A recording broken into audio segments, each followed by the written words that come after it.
There are many reasons why each year thousands of children become separated from their families.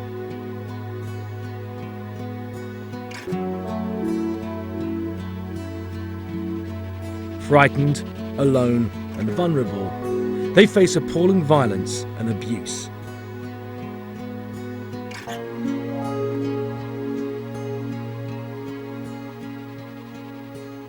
But there is hope. Often when children and families are very poor and facing all kinds of hardships, they feel worthless and powerless.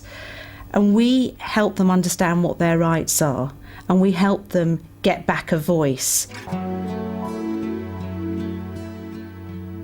EveryChild is an international development organisation working with children and their families in countries across the world, and we focus on families that are likely to break down, where their children are going to get separated from them, and we work with children who've become separated from their families and communities. It only takes a few days for a child living without the care of a loving adult to become withdrawn and broken. Instead of crying for attention, they become silent.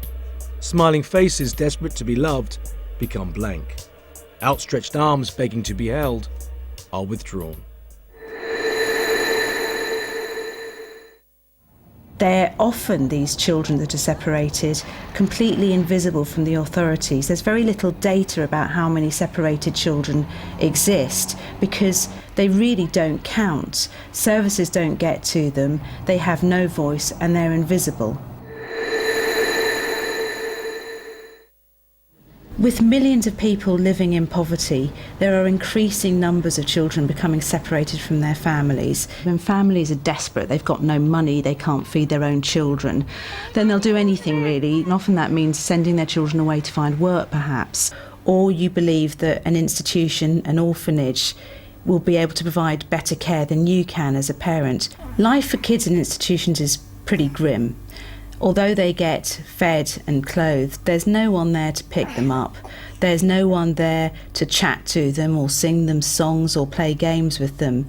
They're really pretty much left on their own. Institutions regard children as people whose health they need to look after, but not as human beings who need love, care and attention. They face a violent adult world all on their own. They're invisible, they have no voice, and they're just not counted. If you can imagine being a child in Ethiopia and you've been sent away from home because your family think you're going to get a better life, but you're living on the streets and you've been raped and robbed and you're really desperate. I met a child exactly like this recently. For over 20 years, EveryChild has been fighting to protect vulnerable children, giving them the chance to grow up in loving families with a safe and secure future. Separated children may have no voice, but we refuse to let them be ignored.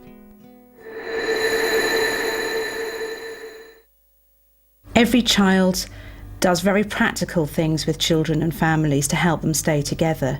We also rescue children that have become separated. We rehabilitate children that might have been working in prostitution, might have been on drugs or alcohol and living on the streets, and we help reunite them with their families. There are things that can be done right now. Individuals can give us financial support so that we can reach thousands more children. This means we can get more children off the streets, out of institutions, out of prostitution, back with their families where they can be kept safe, where they have a chance of a childhood. Really what we want to do is give children the chance to be children again.